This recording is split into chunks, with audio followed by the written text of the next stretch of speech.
బాబీ అయితే అమ్మాయి మేడంకి వీడియో కాల్ చేసి అమ్మాయి మేడంతో మాట్లాడుతూ ఉంటాడు. ఇక దాంతో అమ్మాయి మేడంలో ఉన్న స్వర అయితే ఇలా అంటూ ఉంటుంది, ఏంటి బాబీ నా కోసమే కాల్ చేసావా అని చెప్పి అంటుంది. అవును అమ్మాయి మేడం, ఒక్కరోజైనా సరే మిమ్మల్ని చూడకుండా నేను ఉండలేను అమ్మాయి మేడం, మిమ్మల్ని చూడకుండా నేను అస్సలు ఉండలేకపోతున్నాను, అందుకే వీడియో కాల్ చేసేసాను అమ్మాయి మేడం అని చెప్పి అంటూ ఉంటాడు. అది విని స్వర అయితే తనలో తాను సతమతం అవుతూ ఇలా అనుకుంటూ ఉంటుంది, ఏంటి బాబీ నా మీద ఇంత ప్రేమ పెట్టుకున్నాడు, అదే నా కన్న కొడుకే కానీ బ్రతికి ఉంటే బాబీ లాగానే ఉండేవాడు కదా, బాబీ లాగానే ఆలోచించేవాడు కదా, బాబీ ఇప్పుడు ఎలా నాతో ఉంటున్నాడో అలాగే నా కన్న కొడుకు కూడా అలానే ఉండేవాడు కదా, అయినా ఏం చేస్తాంలే నా కన్న కొడుకు ఇప్పుడు లేడు కదా అని చెప్పి స్వర బాధపడుతూ ఉంటుంది. ఇక స్వర కంట్లో నలక పడగానే స్వర అయితే బాధపడుతూ ఉంటుంది. అది చూసి బాబీ అయితే కన్నీళ్ళు తెచ్చుకొని ఏడుస్తూ ఉంటాడు. ఏంటి బాబీ నువ్వెందుకు ఏడుస్తున్నావు అని చెప్పి స్వర అడుగుతుంది.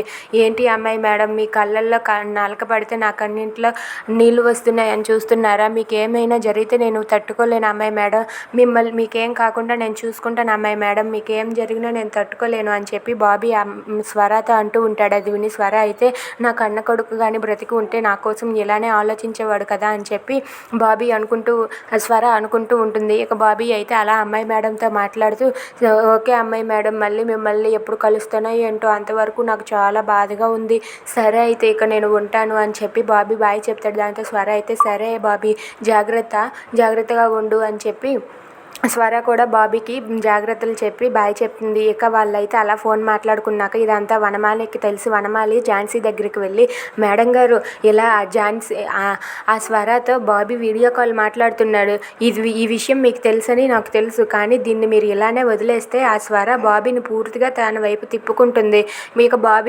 బాబీ స్వర చేతిలోనికి వెళ్ళిపోతాడు, అలాగే అభి సార్ కూడా వెళ్ళిపోతున్నారు, ఇక ఒంటరిగా మిగిలేది మీరు మాత్రమే, ఒకసారి ఆలోచించండి మేడం గారు, ఎందుకు ఇలా చేస్తుందో, ఆ స్వర కావాలనే బాబీకి దగ్గర అవుతుంది, ఇక వాళ్ళిద్దరినీ కూడా స్వర తన వైపు లాక్కుంటే మీరు మాత్రం ఇక్కడ ఒంటరిగా కూర్చొని ఇలానే ఏడుస్తూ ఉంటారు మేడం గారు, మనం ఏదో ఒకటి చేసి ఆ స్వరని అభి సార్కి అలాగే బాబీకి వాళ్ళిద్దరికీ దూరం అయ్యేటట్టు చెయ్యండి మేడం గారు అని చెప్పి వనమాలి అయితే ఝాన్సీతో అంటుంది. ఆ మాటలు విని ఝాన్సీ అయితే నిజమే, వనమాలి చెప్పిన మాటలు కూడా నిజమే, నేను ఇలా వదిలేస్తే ఆ స్వర బాబీని అభిని ఇద్దరిని తన వైపు తిప్పుకుంటుంది, ఏదో ఒకటి చేసి బాబీని మళ్ళీ నా సొంతం చేసుకోవాలని చెప్పి ఝాన్సీ ఆలోచిస్తుంది. If you like this video please subscribe our channel.